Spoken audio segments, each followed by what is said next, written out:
49ers Web Zone, no huddle podcast, instant reaction. The San Francisco 49ers have made a first round pick for the first time since 2021, and they fucked it up. Maybe they fucked it up. Brian. Nah. All right. First of all right. So it's pushing midnight right now on the East Coast for me. So I'm a little punchy. I started drinking at like 6:30. It's like I just said, it's pushing midnight. And my tradition, I don't know what your tradition is on the draft, but draft isn't like the Super Bowl where you get together with your friends and you have parties and stuff like that.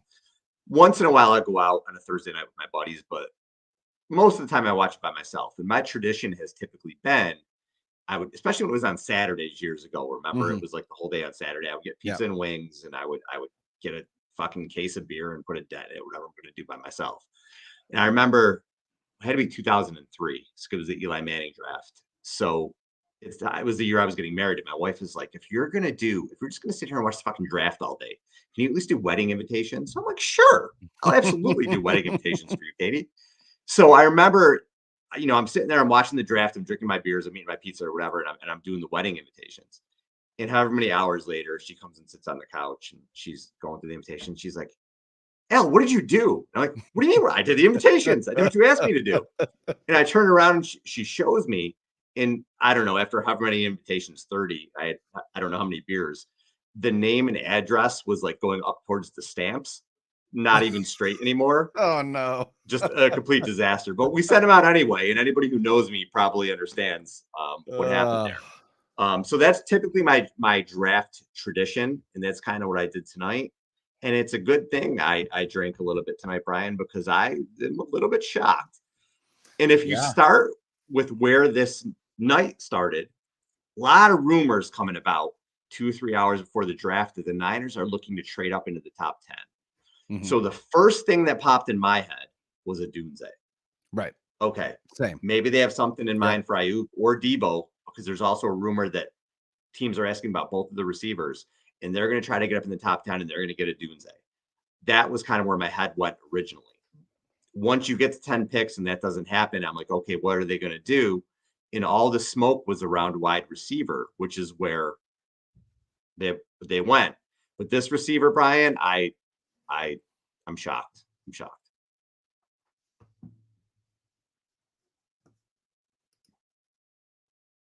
Can you hear me? Yeah, my internet is really bad right now, so I'm going to turn my camera off. I think that might help. Okay, you're good though. I can still hear you. So where are you? Just, I mean, shock, right? We both texted each other like, what? Yeah, it's I mean, especially with what was on the board, right? Like, so we have a question here. It says, can you guys give a quick overview on the pick they made? What do you know about him? Don't know a whole lot. Not a guy that I put a lot of work in. It just didn't feel like that was going to be a pick for the 49ers. He in Dane Brugler's The Beast draft guide, he is his number 9 ranked wide receiver behind guys like Roman Wilson, who's still on the board, Keon Coleman, who's still on the board, A.D. Mitchell, who's still on the board. I thought that was the pick if he was there. Ladd McConkey, who's still on the board. Basically, Dane had the top 4 as what the top 4 were. And again, the fact that Ricky Pearsall is the 5th wide receiver off the board, I think is a bit of a shock. I mean, he does have, Dane does have a first or second round grade on him. So arguably that is where the 49ers got him. Mm-hmm. But he's going to be 24 when the season starts. So he's old. He played 3 years at Arizona State and then transferred to Florida for 2 seasons. Had 65 receptions for 965 yards and 4 touchdowns last season for the Florida Gators. I mean, he's from Arizona. Maybe that's the connection. Maybe like we need to hook Brock up with a guy from his home state. But it doesn't make a lot of sense. It doesn't make sense with some of the receivers that were still on the board. Mm-hmm. It doesn't make sense with some of the defensive players that were still on the board. Johnny Newton was still on the board. Cooper DeJean was still on the board. McKinstry was still on the board. It feels like a massive reach for this team. And I don't know. I mean, he's 6'1", 191. He's essentially, and he runs a 4.40. I mean, he is Brandon Aiyuk. So does that mean that Brandon Aiyuk still has the possibility of getting traded? Well, if Ricky Pearsall is the replacement for Brandon Aiyuk, that is devastating. That is a devastating. So Mike Silver just tweeted, based on my conversations with other teams, the 49ers are now more likely to deal Debo than they are Brandon Aiyuk. So I don't know if this is still in play. I don't know if there's still conversations going on. It looks like we just lost Brian. Hopefully he'll pop back in here. But it looks like right now the Niners are still in trade talks. And a lot of what we've seen from Aiyuk, at least from other teams, is that what was being offered for him was a day 2 pick. So it was a Friday pick. But it feels like right now that's off the table. Maybe they're looking to deal Debo. I don't know. But either way, the Niners did need a wide receiver. If you look at, I keep talking about, what is this team going to do after 2024? They can push all their chips in this year, but after that, what are they going to do? How are they going to build for the next years? They have a lot of positions that they need. Really, you could argue, I mean, kind of everything except quarterback. When you think Kittle's getting older, when you think Debo and Jennings in the last year of their contract, when you think the offensive line is getting older, when you think McCaffrey's had almost 800 touches in the last 2 years, Greenlaw's in the last year of his deal, Ward, Lenore, Hufunga in the last year of their deals. Other than Bosa, you really don't have another long-term defensive end. Gross Matos, we'll see how he is. Leonard Floyd is 31. Javon Hargrave is 31. They have needs everywhere. But I thought wide receiver, there was a lot of smoke today, and a lot of things you kept hearing about them. So I'm not surprised that they took wide receiver, not even a little bit. I thought they would, but I did not think Pearsall. So do they deal Debo?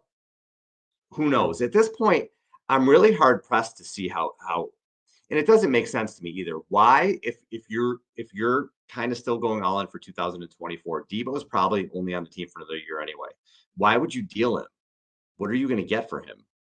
A 3rd round pick? A 2nd round pick? At this point, what's the point? You keep Debo, you keep Aiyuk, you got Kittle here for at least another year, and then Pearsall, I assume, rookie wide receivers, especially in Shanahan's system, it may take a year. So we'll see how Pearsall does. But guys, I'm shocked. I did not have him anywhere near the Niners taking him at the end of the 1st round. Again, Brian mentioned the players that were still there. It's really shocking to me that they took this pick. It doesn't mean it's a bad pick. We'll see. If anything, this team has earned the benefit of the doubt, right? They've gotten a lot of good players. They've been in the NFC Championship game, in the Super Bowl, 4 times in the last 5 years, twice in the Super Bowl, 4 in the NFC Championship game. So they've definitely earned the benefit of the doubt, but it's a weird pick. It's a weird pick. I don't think it's anybody that anyone saw coming. So from here on out, we'll see what they do. I think there were better players on the board, especially at corner, which they need. So I don't know. We'll see how it all goes. With the Aiyuk situation, there were rumors that the Patriots were a team that were really interested. So I think the Patriots have the 34th overall pick. So they're picking 2nd or 3rd tomorrow night, whatever it is. I guess it's still in play. But if Silver is saying that Debo was more likely to get traded now, kind of feels like maybe the Niners are moving their focus to Aiyuk, which they should. Because again, if you're looking at Purdy, right, you're building this team around Brock Purdy, really from 2025 on. Why are you moving away from his number 1 target?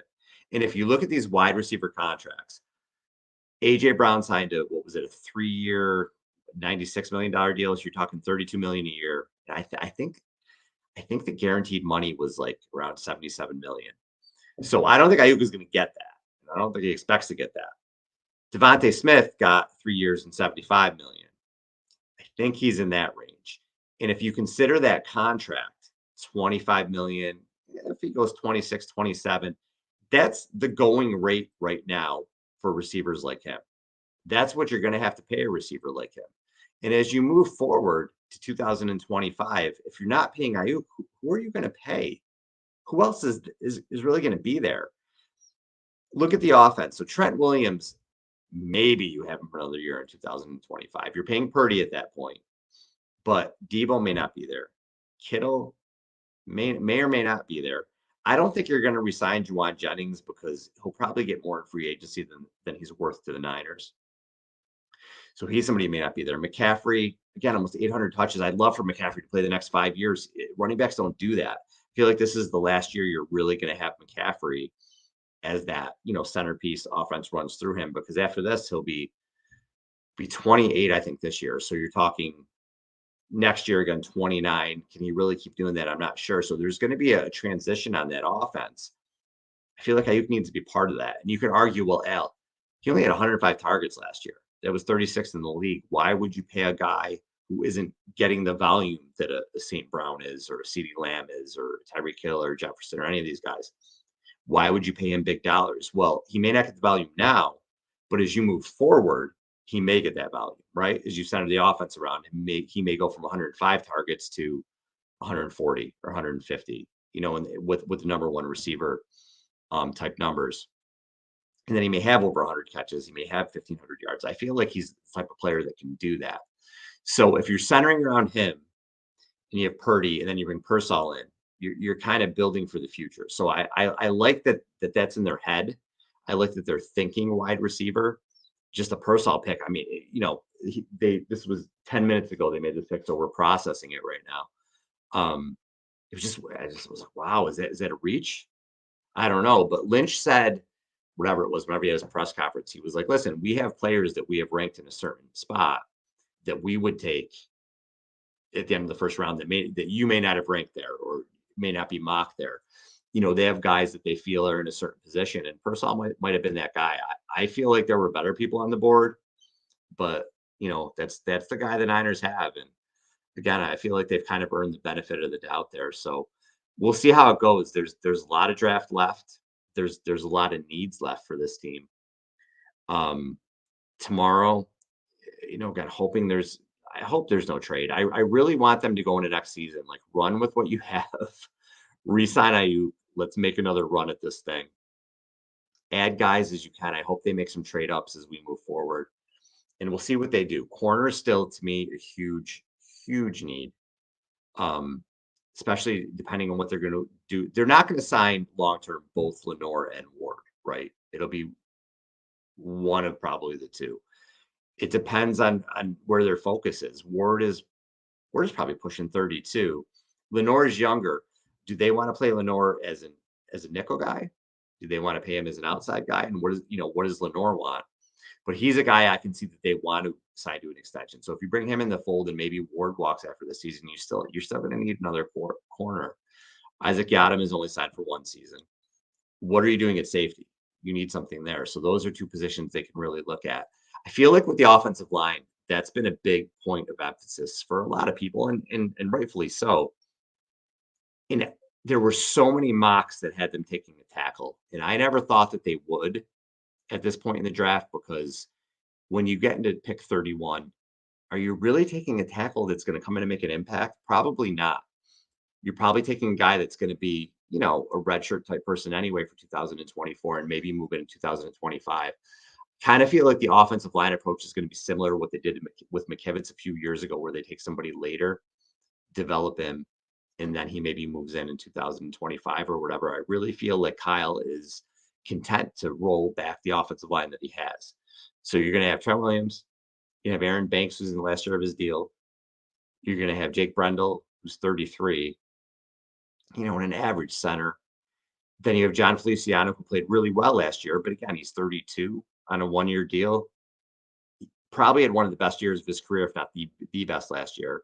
Then you have McKivitz, who struggled, and he's younger, and they did sign him to an extension, so they have him for a little while. And what I like about McKivitz is he's a serviceable right tackle, whether you like him or not. They still made the Super Bowl with him last year, almost won the Super Bowl with him last year.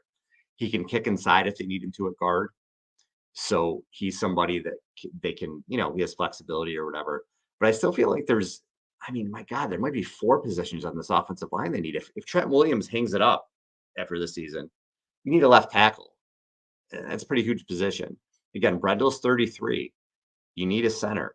Are you going to re-sign Aaron Banks? I mean, if it's on a team-friendly deal, if not, you're not going to give him big money. And Feliciano's on a 1-year deal, so you still need these offensive line pieces too. But other than interior, I love Zach Frazier. I talked about it last show. I'm a huge Zach Frazier guy. He's somebody who could have come in at center. You have Jackson Powers Johnson. He's someone who could have come in at center. There were interior guys they could have taken here, but probably guys they can get in the second or third round too if they want to go that way. But are they going to go that way? I don't know. That's the thing about this team right now is that as they stay competitive and retool for the years moving forward, it's really interesting to see how they go. So receiver was absolutely a position in need, 100%. And I'm glad that they went there, and we'll see with Pearsall. I'm not going to sit here. I can't sit here and say it's a bad pick. It's just a surprising pick to me. I just didn't see it. But we won't know if it's a good pick or a bad pick or whatever it is for years to come. But I think you do have to give the Niners the benefit of the doubt a little bit, as shocked as I'm sure some of you guys are. But we'll see. Jennings likely isn't going to be back, and Debo likely isn't going to be back after the season, so they have to start preparing for that. And I don't think this is going to be the only receiver they take in this draft. I feel like there's going to be more. What's interesting is they were clearly looking to be aggressive and move up. So I don't know. I don't know what that means. I don't know if that means that they were looking to deal one of these guys, or they were just kind of saying, okay, we need to be ready for 2 years from now or whatever. But they understand the need. You're about to commit, my God, I don't know what, 45 million to Brock Purdy a year, whatever it's going to be, assuming he has a season like he did this past year, where he led the league in QB rating, yards per attempt, where he was a top 5 MVP candidate, where he wins the FedEx Air Player of the Year. He has another season like that or similar. He's getting huge money. So then everything shifts. You have to pay that quarterback, and you're seeing with other teams right now who have paid their quarterback, the Bills, the Bengals, the Cowboys.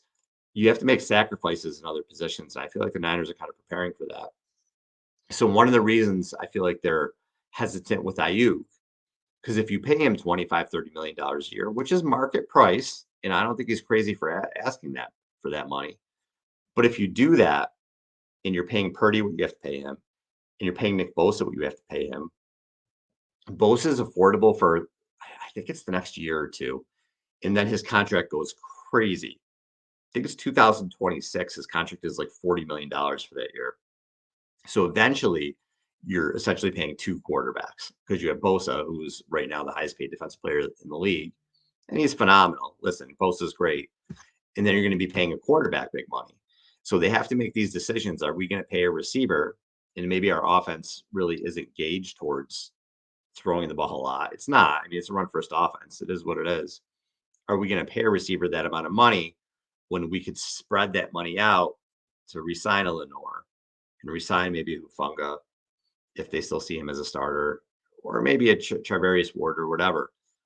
I think that's kind of what they're going towards right now. So I feel like they have a price on Aiyuk, what he's worth, and they'll try to work it out. But if they do get past tomorrow night, you got to feel like Aiyuk is on this team, right? I mean, they're not going to trade him past the draft. This was kind of the inflection point. I was really worried about tonight. I'm still worried about tomorrow, when I heard some of the rumors, like I said, about the Patriots being interested in having trade talks, because the Patriots weren't trading number 3 for him. They're going to trade their second round pick, which is in the low 30s. That's the pick. So if we can get through tomorrow, I think we're good with Aiyuk. And again, I want people can nitpick on Aiyuk and say like, oh, well, whatever, but he's not great against man-to-man. The guy's a terrific route runner. He had a tremendous season. He has a great rapport with Purdy.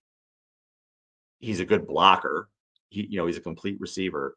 He's somebody that you want on this team moving forward. And the going rate, if you want a really good receiver, is probably at least about 25 million a year. If Brown gets 32, Jefferson and Chase are going to get 35 a year, and whatever the guaranteed money ends up being.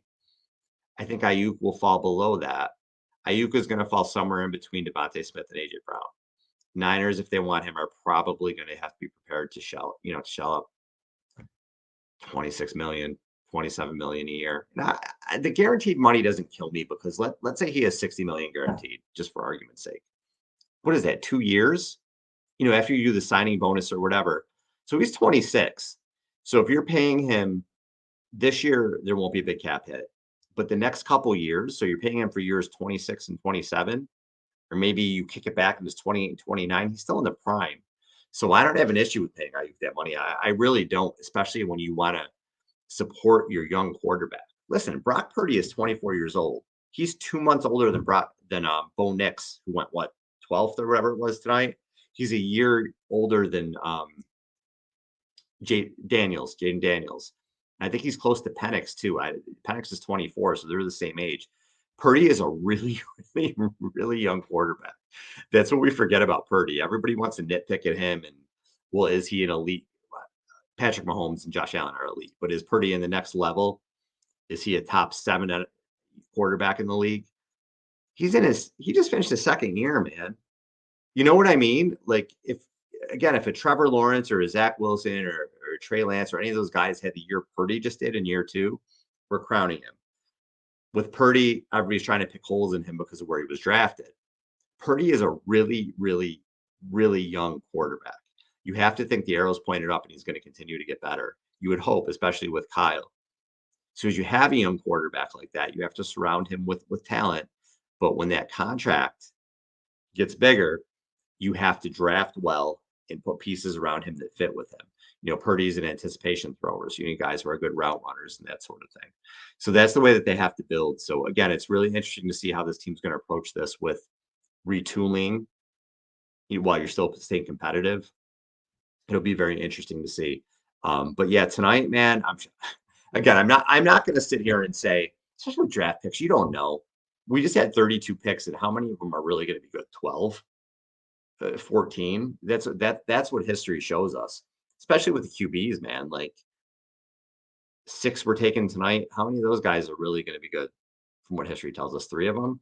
We just don't know. So to sit here tonight and say like, oh, Ricky Pearsall, it's not a good pick. I don't know if it's a good pick or a bad pick. It's a surprising pick, but only time will tell whether it's a good pick or not. So as far as the other stuff that happened tonight, I thought it was kind of funny. The NFL did a good job, I guess, they brought Goodell out and let him get booed for about 20 seconds before they brought Eminem out. And then the Lions legends, that's probably a good way to go about it, right? Just like minimize the damage, because as soon as he gets out there, he's just going to get cascaded with boos. So I thought that was pretty interesting. Really surprised at Penix, man, going number 8 to the Falcons. And Cousins, apparently, from what I saw, didn't even know, or his agent didn't know. It was a surprise to him. So you sign Cousins to that huge deal, and then you bring Penix in. And I don't hate the approach. It's a Jordan Love or Aaron Rodgers type thing where you get him and let him sit for a couple of years and learn, even though Penix is older. But to not tell a guy you just paid all that money to seemed crazy to me. And I think Atlanta is ready to compete for a playoff spot. So not to bring in a really good defensive player or a Dunze or something like that was shocking to me. I mentioned earlier, I really do like a Dunze. I think the Bears did a great job tonight. You get Caleb Williams, and we'll see, because the quarterbacks you don't know. But if he ends up being a very good quarterback, you have Keenan Allen for this year. He's in the last year of his deal. DJ Moore, and then you bring a Dunze in. You have Cole Kmet. They've really put some pieces around him that really going to be supportive for him. I like the situation McCarthy comes into. Obviously, he's got Jefferson and Addison, and O'Connell's a really good coach. So that's going to be interesting. Bo Nix was a reach for me for the Broncos, but maybe Sean Payton knows what to do with him. I thought it was going to be a little bit more of a crazy draft. I thought there'd be more trades, especially when you hear the Niners and the Rams are getting ready to move up, right? Like, oh my God, they're gonna get up in the top 10. Who are they going to take? Those two teams are aggressive, but it was a little bit more chill than I thought it was going to be. I do want to say the Bills. So if you listen to this show, the Niners are like my wife, right? The Niners are my Carmela Soprano, if you're into the Sopranos. Love the Niners. They're like my family, whatever. My wife's from Buffalo, and the Bills are kind of my Gumar. But it's like not a good relationship. It's like Gloria Trillo, it's like Irina. It's just dysfunctional. And tonight was just me getting hit in the back of the head with the steak with the Bills. I can't believe you trade with your rival to allow them to get up and the Chiefs to get Xavier Worthy. You give him to Patrick Mahomes, and then we started the show. I think the Bills traded out of the last pick of the first round to the Panthers, so I think took Leggett, who was another receiver I really liked. And we'll see what the Bills do, but I don't know. Overall, it wasn't as crazy as the first round as I thought it was going to be, but still entertaining. There were 200,000 people in Detroit tonight. The NFL is king, man. It just is. The NHL playoffs are going on. The NBA playoffs are going on. Baseball is in its regular season, and the NFL can have a night where the commissioner just comes up and reads names, and it just beats everything. It's unbelievable. It really is amazing. So we'll see. We'll see how it goes. Long weekend left. We'll see what the Niners do. Again, so many positions to hit, so many needs. We're coming out of the other end with Aiyuk. We'll see what happens tomorrow night. If we get through tomorrow night with Aiyuk and Samuel still on the Niners, I think we're fine. But we'll see where it goes from there. Next week, we're going to recap what the Niners do. And Matt Miller from ESPN, last time he was on, he mentioned, hey, Al, I'd love to come back on and talk about the Niners picks because he's a Niners fan. So we're going to try to get him back on maybe the end of next week or early the week after to go over every pick the Niners had. He's a draft guy. He can break down everybody for us and see what he thinks and what they were thinking and what he thinks about the players and the fit for them. And we'll do that from here on out. But again, I hope you guys enjoyed the draft. Crazy. Let me know what you think about Pearsall. Tweet me. I'm probably going to put something out tonight. I want to hear what Niners fans' opinions are, just because, again, we have to come out and we have to do the show. And I'm just shocked. I'm coming on here and I'm just, Brian's internet went out. So it was not the plan for me to ramble for almost a half hour, but that's what I've been doing. I'm just shocked. I'm interested in what Niners fans think. So I'm going to put out a poll on Twitter. Also, subscribe to the show. If you're watching on YouTube or if you're not, we're on YouTube now. So you can watch us live on YouTube when we do the show.